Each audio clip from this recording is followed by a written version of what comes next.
guys, welcome back to my kitchen delight. Today I'll be showing you guys how I cook jerk chicken and jollof rice. It's absolutely delicious, guys. You must give it a try and let me know how it tastes. So I'm going to start off marinating my chicken legs here. I've got 4 pieces of chicken legs and I'm adding in 1 thumb size ginger, 6 to 7 cloves of garlic and 1 onion. They're all grated, guys. And then I'm adding in 1 Scotch bonnet, which I've finely chopped with the seeds on. You can take the seeds off if you don't want it too spicy. And then in goes a few spring onions, which I've finely chopped. Now I'm going to add in some jerk marinade. You can buy this from any supermarket, Asda, Tesco, Sainsbury's. So I'm just adding in 4 tablespoons of this marinade. So I've added in 2. I'm just going to add in another 2. Next, add in 1 tablespoon of jerk seasoning. Again, you can buy this from any supermarket. So I'm just adding in 1 tablespoon of that.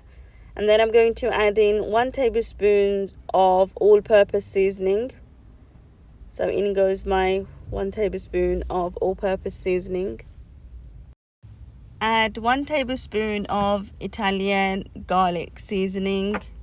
And then add in half a teaspoon of salt. Try to add less salt, guys, because the all-purpose seasoning and the jerk seasoning contains salt. You don't want your chicken to be too salty. And then add in 1 whole lemon juice. So I'm just squeezing in 1 whole lemon juice.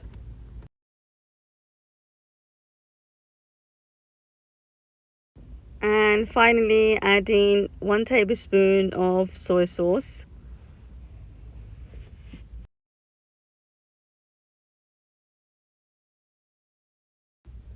Once you've added all the ingredients, give it a good mix using your hands. I've got a pair of gloves on here, guys, because I don't want to stain my fingertips with the spices and I don't want the spices to go inside my nails. So as you know, I like to wear gloves. So I'm just rubbing all the masala into the chicken slits. Coat it nicely, generously, so all the flavors can go inside the chicken. So mix it up like so. And then I'm going to leave that in the fridge for an hour to marinate. Cover it with a cling film. You can leave it in the fridge overnight, or the longer you let it marinate, the better, guys. All the flavors will go in the chicken and the chicken will taste fantastic. So the longer you marinate it, the better. So I'm just going to marinate this for an hour.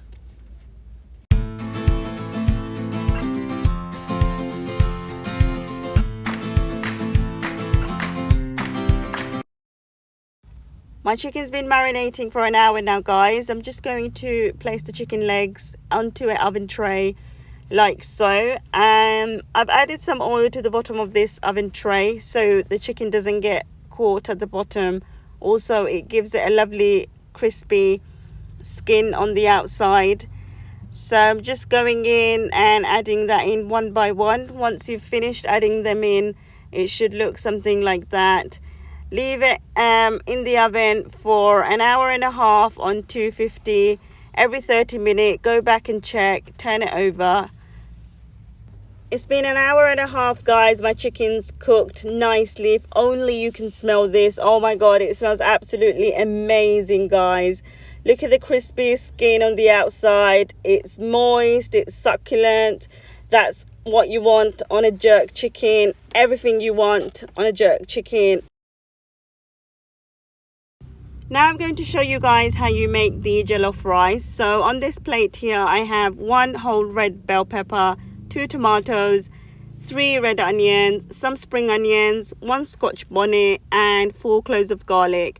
I'm going to blend everything on this plate and make it into a paste using my blender.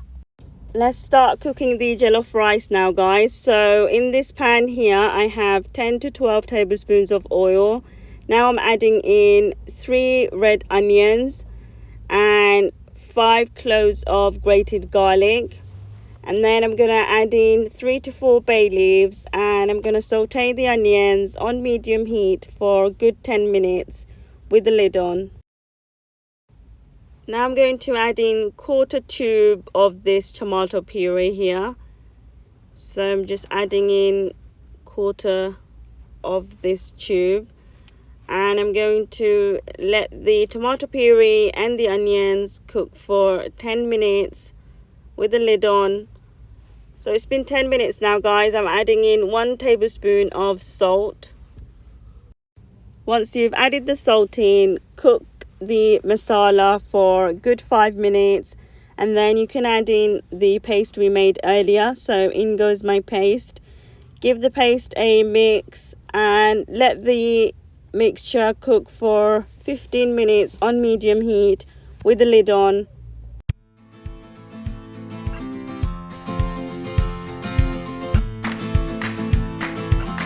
It's been 15 minutes now, guys. I'm going to add in some all-purpose seasoning, and I'm going to add in some thyme. So I've added in about a tablespoon of all-purpose seasoning and a teaspoon of thyme. Now I'm going to add in garlic Italian seasoning. I'm adding in about a teaspoon of that. Give that a mix, and then add in 1 tablespoon of coriander powder. So I'm just adding in 1 tablespoon of coriander powder and give that a good mix. Let that mixture cook on low heat, and then add in 1 whole can of plum tomatoes or chopped tomatoes.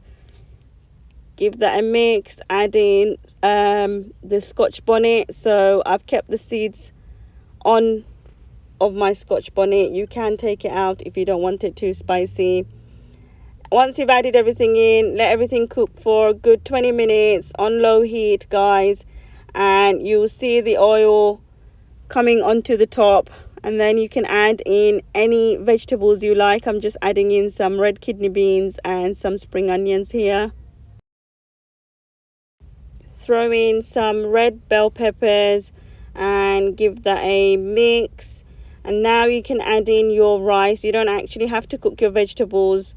You can add in your rice at this point, because the rice will cook with the vegetables, so they'll cook together. I've got about 3 cups of rice here. I'm using basmati rice. You can use long grain rice or any rice you prefer. I'm using basmati rice here, so I've got 3 cups. I'm going to mix that well, and then add in some water. Now the water, you want to make sure you add in enough water just to cover the top of the rice. You don't want to add too much water. So before I add the water, guys, I also added in 1/2 cup of vegetable stock. You can add chicken stock or vegetable stock. I've just added in some vegetable stock, and I've also threw in half a Scotch bonnet. If you don't want it spicy, take it out. And finally, cook your rice for about 30 to 40 minutes on low to medium heat with the lid on, giving it a stir occasionally, and then your rice should look something like this. Try not to add too much water, guys, otherwise your rice will become too soggy. So just enough water to cook the rice. So probably about 1 centimeter above the rice, and that should cook your rice properly, nicely. And there you have it. We've got jollof rice, and that's jollof rice and jerk chicken cooked, guys. I hope you guys enjoyed this video. Do give it a thumbs up, subscribe to my channel, and comment down below if you've made it, or if you changed any ways of making it, or if you added extra Scotch bonnet, or how it tastes. Anything you like, comment down below.